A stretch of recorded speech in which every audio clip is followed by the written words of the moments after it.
Hey, hello students, how are you all? I hope you are all good and doing well.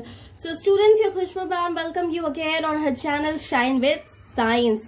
So students, we are going through the series class 6 biology chapter 2 the flower, in which we have completed the whole chapter, the explanation of the whole chapter, that is the parts, the structure of flower, the process of pollination, types of pollination, agents of pollination, fertilization, and then the seed, the fruit, its germination of seeds, types of germination. All the things we have covered in this chapter, and I hope that all the topics are clear to you. So in this video we will do the exercises of this chapter, and the PDF of the solution of the exercises of this chapter I have already uploaded on my Telegram channel of Shine with Science. From there you can download the PDF and can learn the question and answers of this chapter.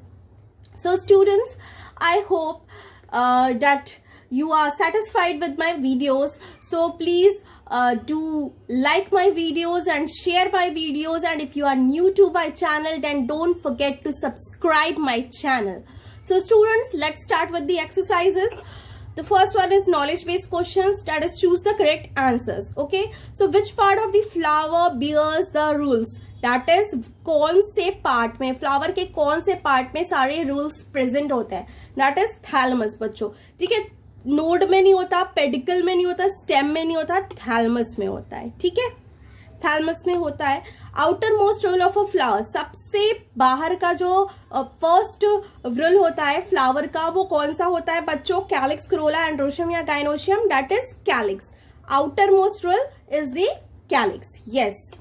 A pollen tube continues to develop downwards into the style, stigma, ovules, anther. ठीक है, इसमें कह रहा है कि pollen tube continue करता है develop, नीचे की तरफ होना, वो डेवलप करता है किसके थ्रू, किस में वो डेवलप होता है? तो वो होता है बच्चों, आपको पता है कि pollen जो स्टिग्मा होता है, ठीक है, उसके तीन पार्ट्स होते हैं, सॉरी दो, जो पिस्टल होता है उसके तीन पार्ट्स होते हैं, स्टिग्मा, स्टाइल और ओवरी. राइट. तो स्टिग्मा पे पॉलन ग्रेन आके लैंड होता है. ठीक है, स्टिग्मा रिसीव करता है पॉलन ग्रेन, और पॉलन ग्रेन क्या करता है? पॉलन ट्यूब बनाना शुरू करता है, और वो नीचे स्टाइल के थ्रू वो होते हुए जाता है ओवरी में. तो downwards into the style. Okay. Which part of the seed grows downwards to form the root system? Okay. तो बच्चों आपको पता है कि सीड के जो सीड होती है, इम्ब्रियो होता है जो, बेसिकली उसके दो पार्ट्स होते हैं. ठीक है, प्ल्यूमल और रेडिकल. प्ल्यूमल जो होता है वो अपर शूट सिस्टम बनाता है, यानी स्टेम, लीफ, फ्रूट्स, फ्लावर्स जो है वो प्ल्यूमल से ग्रो करता है, और रेडिकल जो है बच्चों वो रूट सिस्टम बनाता है. ओके, रेडिकल रूट सिस्टम बनाता है. Now the next is an example of a monocot seed. Monocot seed यानी कि उसमें सिंगल कॉटिलेडन प्रेजेंट होता है. तो सिंगल कॉटिलेडन मेज में प्रेजेंट होता है कि ग्राम में, कि बीन में, या आलमंड में? ग्राम यानी कि चना, उसमें दो कॉटिलेडन्स होते हैं. बीन या ठीक है, बीन में क्या होता है? किडनी बीन, उस राजमा, उसमें भी दो कॉटिलेडन प्रेजेंट होते हैं. आलमंड, बादाम, उसमें भी दो कॉटिलेडन प्रेजेंट होते हैं. मेज जो होता है यानी कि मक्का, कॉर्न जिसे कहते हैं, उसमें एक ही कॉटिलेडन प्रेजेंट होता है. The single cell produced after fertilisation is called, single cell fertilisation की प्रोसेस के बाद जो प्रोड्यूस होता है उसे क्या कहते हैं बच्चों? जाइगोट, एम्ब्रियो, कॉटिलेडन या सीड. तो फर्टिलाइजेशन के बाद सबसे पहले जो बनता है वो होता है zygote.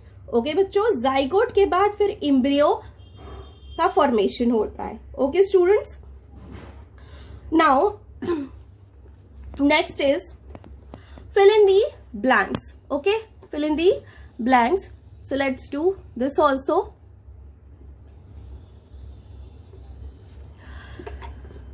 An ovary increases in size and ripens to become a what? Dash. एक ओवरी जो है वो साइज में इंक्रीज करता है फर्टिलाइजेशन की प्रोसेस के बाद. ओवरी क्या होता है? साइज में इंक्रीज करता है, और राइपन यानी पक के क्या बन जाता है वो बच्चों? फ्रूट बन जाता है. क्या बन जाता है? फ्रूट, यानी कि फल बन जाता है.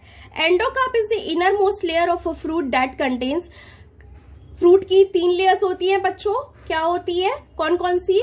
इक्टोकार्प, मीजोकार्प और एंडोकार्प.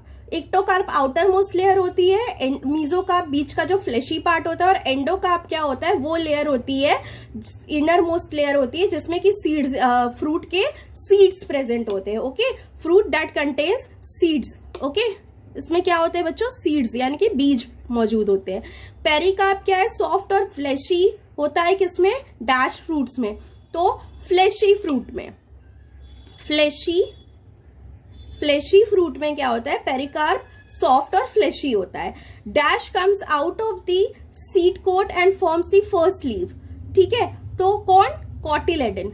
ठीक है, कॉटिलेडन क्या होता है बच्चों, कॉटिलेडन जो होता है वो आता है सीड कोट से बाहर और फॉर्म करता है first leaf. Okay, first leaf. Next is pollen tube carries a dash gamete. कौन सा गैमेट पोलन ग्रेन में प्रेजेंट होता है, मेल गैमेट। ठीक है, क्योंकि वो एंड्रोशियम यानी कि वो स्टेमन में जो है कि स्टेमन में जो एंथर लगे इसे होते हैं, स्टेमन में जो एंथर होते हैं, एंथर के अंदर पोलन ग्रेन्स होते हैं। ठीक है, और पोलन ग्रेन्स जो है वो क्या करते हैं, पोलन ट्यूब बनाते हैं प्रोसेस ऑफ फर्टिलाइजेशन के लिए।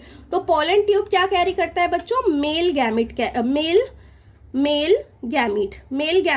कैरी करता है। राइट स्टूडेंट्स, आई होप इतना आपको अच्छे से समझ में आ गया होगा। ठीक है, now next is the match the column. Okay, next is the match the column.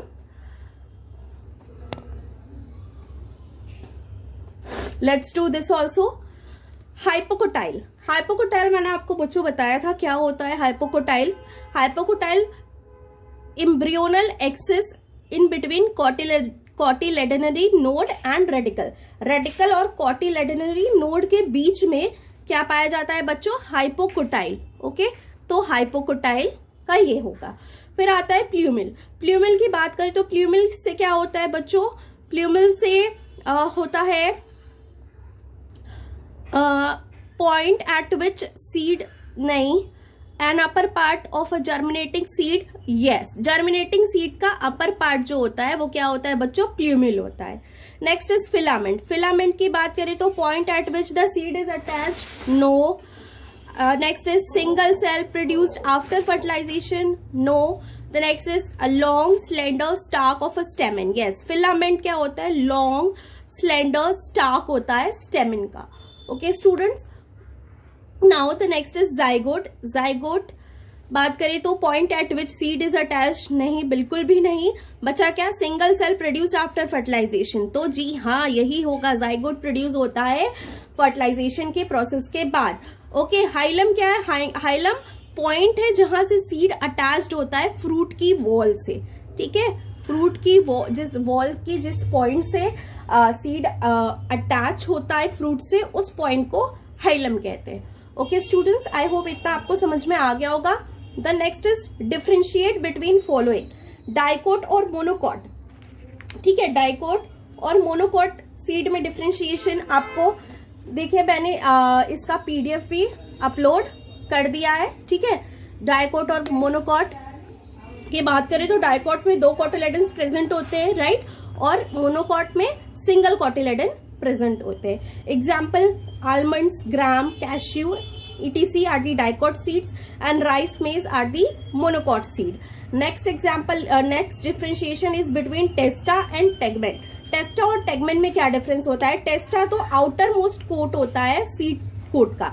Seed coat की क्या होती है, कई लेयर्स होती है बच्चों, तो उसमें से जो सबसे आउटर मोस्ट लेयर होती है सीड कोट की वो होती है टेस्टा, और टेस्टा के अंदर की जो इनर थिन लेयर होती है सीड कोट की वो होती है टेगमेन। ठीक है, सीड है, सीड का सीड कोट होता है बच्चों, है ना, सीड के दो पार्ट्स होते हैं, सीड कोट होता, ठीक है, सीड होता है, ठीक है, सीड कोट होता है, उसके अंदर कॉटिलेडन प्रेजेंट होते हैं। तो जो सीड कोट होता है ना, उसके भी 2 पार्ट्स होते हैं, टेस्टा और टेगमेन।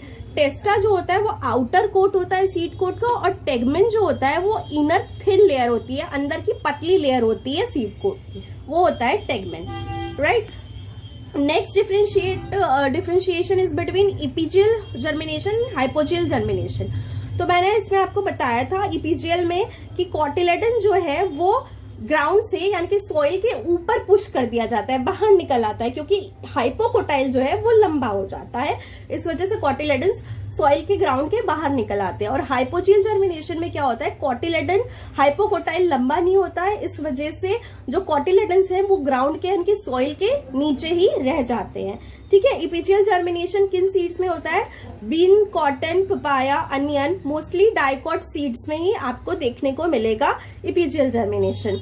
और हाइपोजियल जर्मिनेशन जो होता है कि मोस्टली यूजुअली मोनोकॉट सीड्स में होता है और कुछ कुछ डाइकॉट सीड में भी होता है, जैसे मैंगो, ग्राम, पी, ठीक है, कुछ इन सब में भी देखने को मिलता है हाइपोजियल जर्मिनेशन।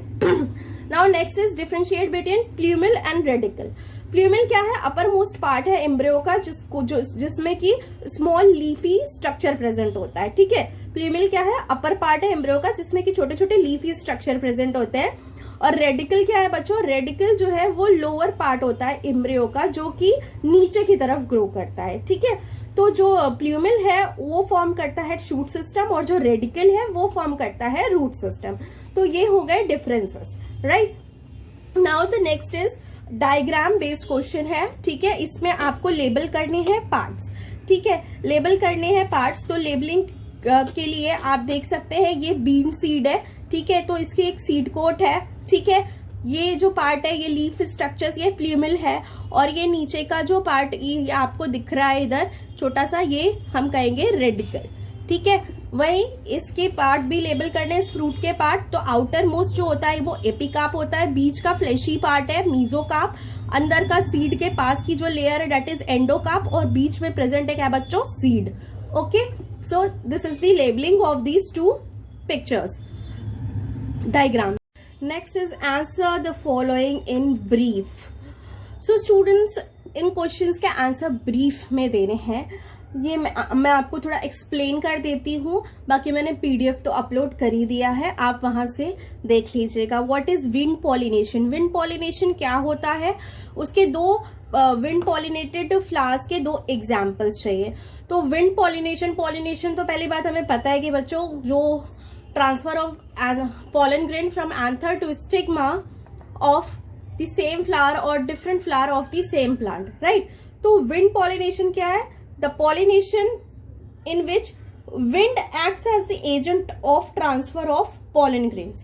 ठीक है, ऐसा pollination जिसमें wind act करता है as an agent of transfer of pollen grain, तो वो क्या होता है, wind pollination होता है।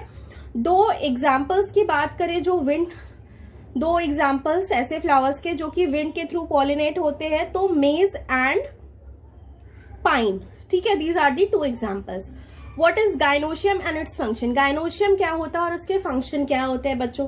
तो गाइनोशियम हमें पता है कि ये जो होता है ये फोर्थ रूल होता है, और ये जो होता है सबसे आउटर मतलब gynoecium is the fourth and outer most rule of the flower. ठीक है, ये क्या होता है, फोर्थ रूल होता है।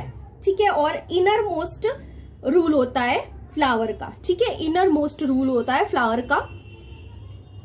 ये जो होता है ये बना होता है किसका, पिस्टिल का, या कह सकते हैं जिसे कार्पल। ठीक है, पिस्टिल या कार्पल का बना होता है, जो कि फीमेल रिप्रोडक्टिव स्ट्रक्चर होता है फ्लावर का। पिस्टिल क्या होता है, फीमेल रिप्रोडक्टिव स्ट्रक्चर होता है फ्लावर का। अब इसके फंक्शन की बात करें कि इसका काम क्या है बच्चों, तो इसका काम है ये सेक्सुअल रिप्रोडक्शन में हेल्प करता है। ओके, गाइनोशियम क्या करता है, सेक्सुअल रिप्रोडक्शन में हेल्प करता है, क्योंकि ये फीमेल रिप्रोडक्टिव पार्ट है और इसी में फीमेल गैमीट प्रेजेंट होता है। ठीक है, तो इस तरीके से ये सेक्सुअल रिप्रोडक्शन में हेल्प करता है। What are true fruits, give two examples. True fruits क्या होते हैं बच्चों, ऐसे फ्रूट्स जो कि ओवरी से डेवलप होते हैं। ठीक है, जो कि ओवरी के राइपन होने से डेवलप होते हैं, ऐसे फ्रूट्स जो होते हैं वो ट्रू फ्रूट्स कहलाते हैं। एग्जाम्पल की बात करें बच्चों, तो ट्रू फ्रूट के एग्जाम्पल आप मैंगो, चेरी, ठीक है, ये एग्जाम्पल्स हो गए। Name the conditions required for seed germination, seed germination के लिए क्या कंडीशंस होनी चाहिए। ठीक है, क्या चीजें होनी चाहिए सीड के जर्मिनेशन के लिए। तो वाटर की अवेलेबिलिटी होनी चाहिए, एयर की अवेलेबिलिटी होनी चाहिए, और टेम्परेचर सूटेबल होना चाहिए। ठीक है, हवा, पानी और तापमान सब कुछ अवेलेबल होना चाहिए, और सूटेबल अमाउंट में और सूटेबल टेम्परेचर होना चाहिए। Next is what is the endosperm. Endosperm क्या होता है बच्चों, तो ये होता है फूड कंटेनिंग टिश्यू होता है जो कि फॉर्म होता है सीड के अंदर। सीड प्लांट्स जो होते हैं ना, उनकी सीड्स जो होती है, बीज के अंदर क्या होता है, ये फूड कंटेनिंग टिश्यू होता है। ठीक है, बेसिकली एंडोस्पर्म क्या होता है, सीड के अंदर की फूड कंटेनिंग टिश्यू होती है, यानी कि पूरा फूड इसी सीड का पूरा फूड इसी में रिजर्व होता है। और ग्रोइंग प्लांट जो होता है, जो सीड से जो प्लांट ग्रो करता है, उसको सारा का सारा एनर्जी, न्यूट्रिएंट का जो भी रिक्वायरमेंट है, सब इसी एंडोस्पर्म से उसको मिलता है। Next is answer the following in detail. Detail में आंसर करना है। Give differences between complete and incomplete flowers. तो बच्चों कंप्लीट फ्लावर्स क्या है, जिसमें चारों रूल्स प्रेजेंट होते हैं, यानी कि कैलिक्स, कोरोला, एंड्रोशियम, गाइनोशियम, सब कुछ एक ही फ्लावर में प्रेजेंट है, दैट इज कंप्लीट फ्लावर। और इनकम्प्लीट फ्लावर, इनकम्प्लीट में फ्लावर में क्या होता है, चारों में से कोई एक भी व्रिल एब्सेंट है, तो that is the incomplete flower, right. Examples की बात करें, अगर कंप्लीट फ्लावर का एग्जाम्पल है आपका हिबिस्कस, रोज, और इनकम्प्लीट फ्लावर का एग्जाम्पल है आपका ग्रास और कॉर्न। ठीक है बच्चों, elaborate the conditions necessary for seed germination. ठीक है, इसमें क्या था कि हमें सिर्फ कंडीशंस के नाम लिखने थे जो कि सीड जर्मिनेशन के लिए जरूरी है, that is water, seed and temperature, water, air and temperature. अब इसमें आपको थोड़ा डिटेल में बताना है कि कैसे क्या रिक्वायरमेंट है, कितनी रिक्वायरमेंट है, टेम्परेचर की कितनी रिक्वायरमेंट है। तो सबसे पहले तो वाटर की अवेलेबिलिटी जरूरी है ताकि सीड का जो कोट है वो सॉफ्ट हो सके और जो अंदर फूड स्टोर है वो सॉल्यूबल हो सके, ताकि ग्रोइंग प्लांट उसको इजीली जो है एब्जॉर्ब कर सके, यूटिलाइज कर सके। ठीक है, तो वाटर की अवेलेबिलिटी। देन एयर प्रेजेंट होना चाहिए, क्योंकि एयर में क्या होता है, ऑक्सीजन प्रेजेंट होता है जो कि रेस्पिरेशन के लिए जरूरी है। ठीक है, रेस्पिरेशन क्या होता है बच्चों की, रेस्पिरेशन में बेसिकली ऑक्सीजन क्या करता है, वो जो है कि ब्रेक डाउन करता है, फूड का ब्रेक डाउन करता है और उसको ग्लूकोज में और वाटर में कन्वर्ट करता है, और वो ग्लूकोज और वाटर जो है ऑर्गेनिज्म यूटिलाइज कर लेता है अपने ग्रोथ एंड डेवलपमेंट के लिए, उसको मींस एनर्जी मिलती है बेसिकली रेस्पिरेशन के प्रोसेस से। ओके, नेक्स्ट इज और टेम्परेचर। ठीक है, नेक्स्ट क्या है, टेम्परेचर भी एक बिल्कुल इंपॉर्टेंट रिक्वायरमेंट है। टेम्परेचर अगर सूटेबल होगा तभी प्रॉपर ग्रोथ होगी। टेम्परेचर 25 डिग्री सेल्सियस से 35 डिग्री सेल्सियस के बीच में होना चाहिए, इतनी रिक्वायरमेंट होती है सीड जर्मिनेशन के लिए। ठीक है, आई होप आपको समझ में आ गया होगा इस क्वेश्चन का answer. Next is where are these structures located. ये स्ट्रक्चर्स कहाँ लोकेटेड होती है बच्चों, अगर इन स्ट्रक्चर्स की बात करें तो स्टिग्मा कहाँ होता है बच्चों, ये पिस्टल में प्रेजेंट होता है, पिस्टल का फर्स्ट पार्ट स्टिग्मा ही होता है। ठीक है, फिलामेंट कहाँ होता है बच्चों, स्टेमेन में प्रेजेंट होता है, राइट। ओव्यूल्स कहाँ होते हैं बच्चों, ओवरी में प्रेजेंट होता है। एंडोस्पर्म कहाँ प्रेजेंट होता है बच्चों, सीड में प्रेजेंट होता है। ठीक है, मोनोकॉट सीड में एंडोस्पर्म प्रेजेंट होता है, तो आप सीड सिर्फ लिख देंगे, दैट इज सफिशियंट। ओके बच्चों, now next question is what is pollination, describe it's the types of pollination. Pollination वही बच्चों जब एंथर्स पे से पॉलन ग्रेन का ट्रांसफर होता है स्टिग्मा पे, ठीक है, दैट इज पॉलिनेशन। और इसके दो टाइप्स होते हैं, सेल्फ पॉलिनेशन होता है और क्रॉस पॉलिनेशन होता है। सेल्फ पॉलिनेशन में क्या होता है बच्चों, जब जो पॉलन ग्रेन का ट्रांसफर होता है वो या तो सेम फ्लावर में होता है या फिर डिफरेंट फ्लावर में होता है, बट उसी प्लांट के डिफरेंट फ्लावर में होता है, तो वो सेल्फ पॉलिनेशन होता है। क्रॉस पॉलिनेशन में क्या होता है बच्चों, पॉलन ग्रेन का ट्रांसफर होता है कहाँ से, एक प्लांट से दूसरे प्लांट के फ्लावर में एक ही स्पीशीज के। ठीक है, दो प्लांट से दोनों एक ही तरीके की है, दोनों पे फ्लावर्स लगे हुए हैं, तो एक फ्लावर के एंथर से दूसरे प्लांट के फ्लावर पे क्या हो गया, ट्रांसफर हो गया पॉलन ग्रेन का, तो that is called the cross pollination. ठीक है बच्चों, self pollination and cross pollination, इसके दो टाइप्स हो गए। Write down the steps involved in hypogeal germination shown by a maize grain. मेज ग्रेन में हाइपोजियल जर्मिनेशन जो होता है वो कैसे होता है, उसके स्टेप्स आपको लिखने हैं। तो सबसे पहले क्या होता है बच्चों, जो ग्रेन होता है वो एब्जॉर्ब करता है वाटर को और स्वेलअप हो जाता है, सूज जाता है। जाहिर सी बात है, आपने देखा होगा जब भी आपकी मदर चना भिगोती है, राजमा भिगोती है, चिकपी भिगोती है, तो वो क्या होता है सुबह तक बिल्कुल फूल जाता है, राइट। तो वो पानी को एब्जॉर्ब करके स्वेलअप हो जाता है। उसके बाद रेडिकल जो है यानी कि जो लोअर पार्ट होता है जिससे कि रूट सिस्टम डेवलप होता है। रेडिकल जो है वो सॉइल को पायर्स करते हुए यानी कि भेदता है और वो नीचे की तरफ जाता है और रूट बना लेता है।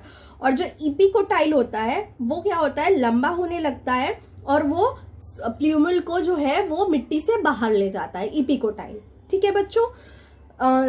फिर उसके बाद नेक्स्ट प्रोसेस में क्या होता है, कॉटिलेडन्स जो है वो सॉइल के अंदर ही रहते हैं और ऊपर जो है फिर अपना फर्दर नीचे रूट का ग्रोथ होता जाता है और ऊपर शूट का ग्रोथ होता जाता है। तो ये स्टेप्स हो गए।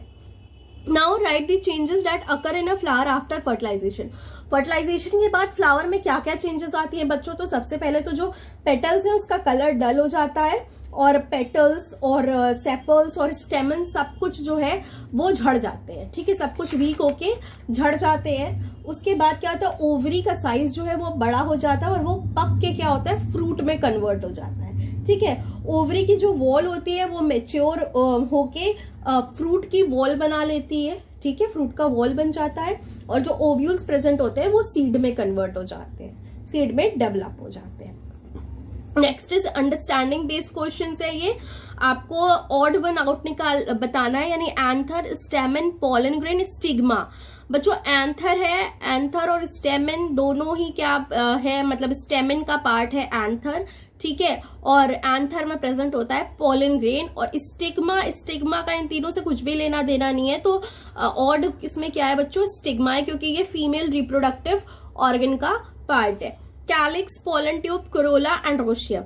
अब बच्चों कैलिक्स, कोरोला और एंड्रोशियम जो है ये 4 रूल्स जो है यानी कि 4 पार्ट्स जो है फ्लावर के, उसमें के ये 3 पार्ट्स हैं। पोलन ट्यूब तो भाई बच्चों पोलन ग्रेन में डेवलप होता है जब वो पॉलिनेशन की प्रोसेस के बाद पोलन ट्यूब का फॉर्मेशन होता है। Next is filament, stigma, style, ovary. अब बच्चों स्टिग्मा है, स्टिग्मा के 2 पार्ट्स होते हैं, स्टाइल और ओवरी। ठीक है, और नहीं, स्टिग्मा, स्टाइल और ओवरी ये तीनों ही पार्ट किसके हैं बच्चों, पिस्टल के हैं, राइट। और फिलामेंट जो है वो स्टेमन का पार्ट है, तो फिलामेंट जो है वो ऑड वन आउट है। प्ल्यूमल, रेडिकल, ओव्यूल, सीड कोट। अब बच्चों प्ल्यूमल, रेडिकल और सीड कोट ये तीनों ही सीड के पार्ट्स हैं, राइट। ये ओव्यूल्स जो है, ओव्यूल्स क्या है, ओव्यूल्स से ही तो सीड बनता है, तो ओव्यूल जो है ये ऑड वन आउट हो गया, बाकी ये तीनों तो सीड के पार्ट्स हैं।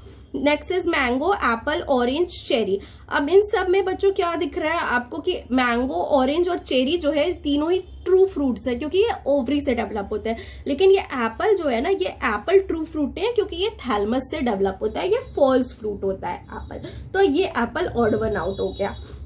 Name the agents responsible for pollination of these flowers. अब इन प्लांट के फ्लावर्स के पॉलिनेशन के लिए कौन रिस्पॉन्सिबल है, कौन सा एजेंट रिस्पॉन्सिबल है।